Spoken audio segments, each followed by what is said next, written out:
primero, consultarle, fiscal, qué sensación tiene respecto de este caso, que realmente podemos calificarlo como un día histórico en la presente jornada. Sí, siempre cuando uno tiene este tipo de causas también hay un dejo importante de dolor, porque atrás de esto hay un menor que ha sufrido y está sufriendo. Me pasó en otro caso resonante que también tuvimos hace poco, también con condenas similares, que es muy conocido, pero a uno le queda la sensación del deber cumplido. En este caso han sido el equipo de jefas, digamos, como se conoce, el equipo de investigación de abusos sexuales que se creó hace un tiempo y a quien yo le pasé la causa después de los inicios, cuando se efectuó la detención, prisión preventiva, varias audiencias, apelaciones, siempre resolviéndose a favor de la Fiscalía, siempre dando razón a la teoría del caso que teníamos nosotros, que es en definitiva, y la misma calificación por otro lado, que habíamos atribuido nosotros, es la que observo que salió la condena. Un dejo de satisfacción, pero por esa sensación de justicia.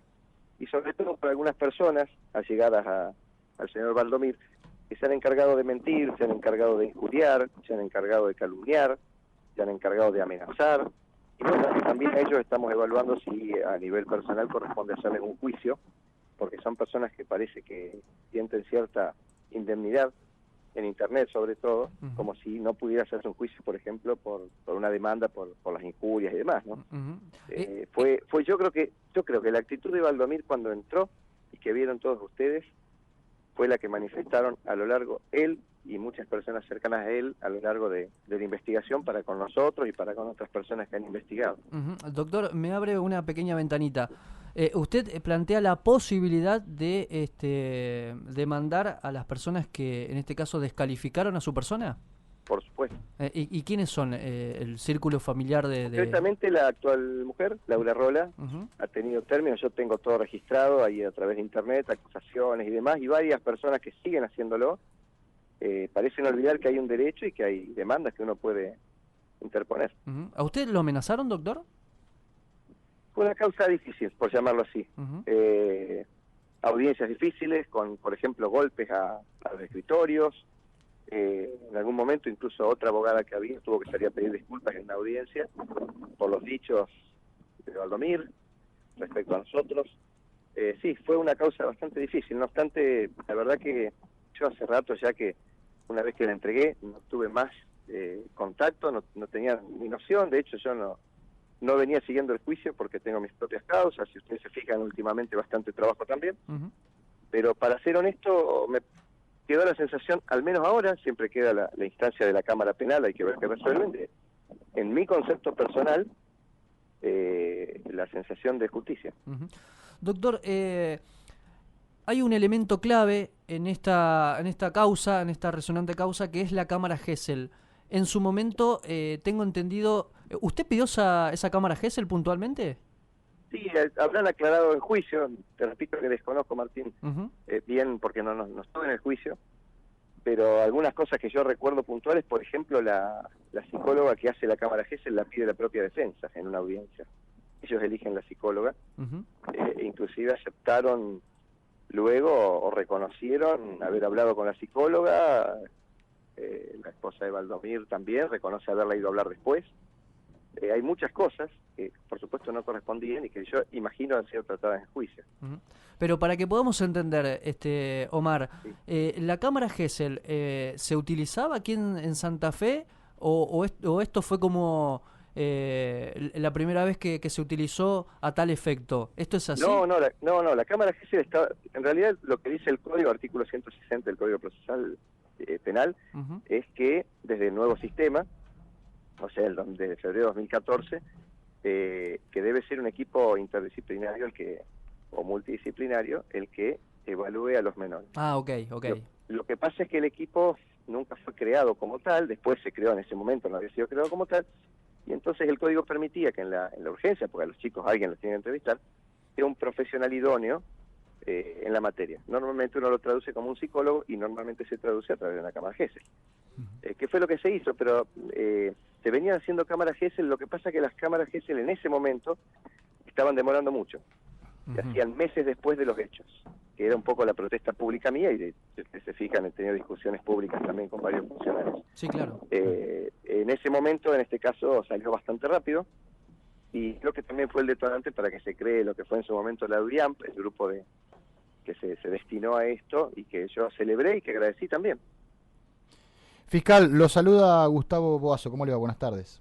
¿Qué tal, Gustavo? Buenas tardes. Primero, gracias por la comunicación. Le voy a leer un mensaje de un oyente, una persona intachable, el señor de Pedro. Ojalá en la justicia hubiesen muchísimos más fiscales como él. Nos dice Alejandro Peralta del celular que termina en 380, así que bueno, tiene algunos adeptos. Muchas gracias. Por su trabajo. Vamos a la pregunta. Yo, a ver, me pongo en lugar de la víctima o familiares y me digo, bueno, no, usted hablaba de un dejo de justicia, obviamente de una causa muy difícil de que se llevó adelante. ¿Alcanzan 18 años? Lo que pasa es que hay que tenerlo en cuenta, no en función de lo que uno siente o lo que uno sentiría, por ejemplo, como papá. Ajá. Si vos me preguntás como papá, no alcanza. Nada alcanza. Si me preguntás como funcionario de la justicia, tengo que compararlo con otras penas, y es una pena no solo adecuada, sino que seguramente desde la Fiscalía uno celebra. Hay homicidios que se regulan con menos pena, digamos, se impone menos pena, lo cual criticamos, y yo lo critico en particular, pero uno tiene que ser realista también. 18 años es una pena que ojalá se vaya sentando esta jurisprudencia, como en el caso Baraldo, que fueron 16, 18 y 20 años las penas también. Claro. Se empieza a entender algo que mucha gente yo creo que no entiende, y está bueno hablarlo y que la gente lo sepa. Se suele tomar el homicidio como el delito más grave. Y yo digo que esto, y varios colegas míos, no están así. Porque si uno se fija las penas que fija el legislador, el homicidio es de 8 a 25 años, el homicidio simple, y una corrupción de menor arranca en 10 años, la de mínima. Es decir, el legislador nos está diciendo que las penas para este tipo de delitos, sexuales, corrupción, etcétera, tienen que ser altas. No siempre se entendió así, a veces se les ponía poca pena, entendiendo que estaban por debajo de, por ejemplo, el homicidio, pero yo creo que en la gravedad institucional o para la sociedad, un abuso sexual a un menor, uno podría equipararlo a un homicidio en cuanto a la gravedad y a la pena que merece. Claro, tal cual, porque, a ver, si hay algo que la justicia, no digo que no entiende, pero sí que a lo mejor no lo interpreta de la mejor manera, es el sentido común, ¿no? Donde la sociedad lo interpreta de una manera totalmente distinta y por ahí dice, alcanzan 18 años. Entonces digo, seguramente va a sentar jurisprudencia. Martín hablaba de un día histórico para Santa Fe con este juicio, que seguramente va a haber alguna otra contrapartida, a lo mejor de la defensa, como para poder disminuir la pena, ¿o no? Habrá que ver en la apelación, habrá que ver ahí cómo interpretan los camaristas y los camaristas que toquen, la sala que toque, que entienden ellos como justo o ajustado para este caso. Yo digo que no hay que olvidar que el derecho tutela realidades, no teorías. Los que estamos en derecho, cuando estás en posgrado y demás, uno trabaja a veces con teorías, claro, con hipótesis, no con casos concretos, pero en definitiva trabajamos para el caso concreto, entonces eso no hay que olvidarlo. Por eso, perdón que lo interrumpa, por eso nosotros como periodistas debemos manejar bien la información para hablar sobre, obviamente, hechos concretos, ¿no? Y no sobre teorías. Claro, tal cual.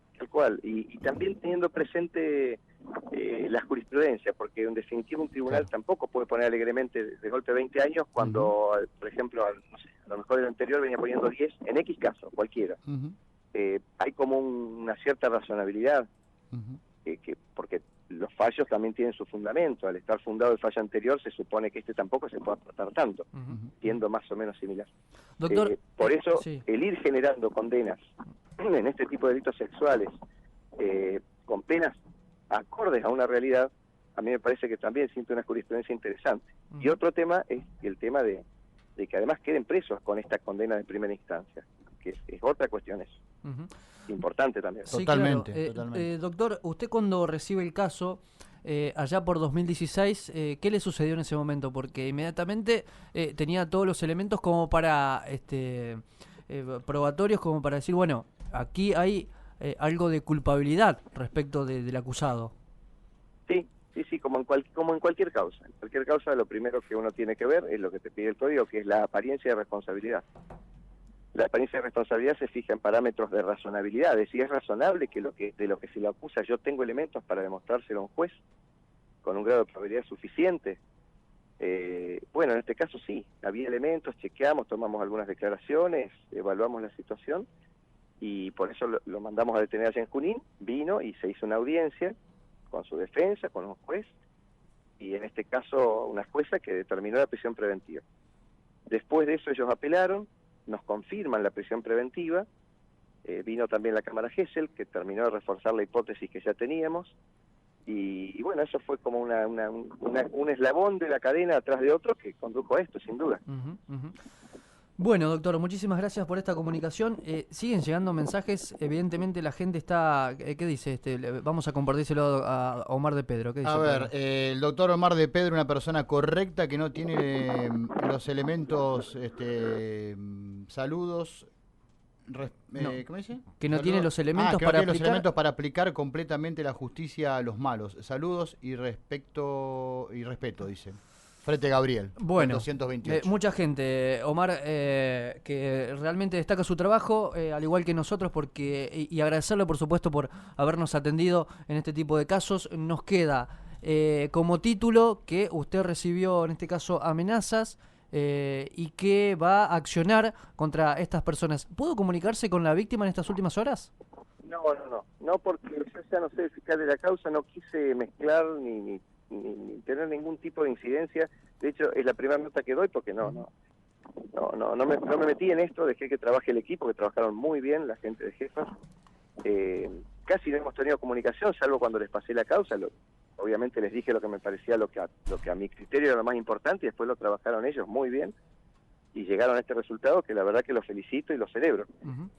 Respecto a una posible demanda y demás, yo preferiría que quede en algo que es a título personal mío, no como un título realmente, porque acá el título en todo caso tiene que ser que se hizo justicia por una menor, y que ojalá, esperemos, por supuesto lo tendrán que evaluar los camaristas, pero yo espero que en la Cámara, honestamente, conociendo cómo es la causa y disintiendo con lo que dice la defensa, que no hay elementos, sobran los elementos, no tengo la menor duda.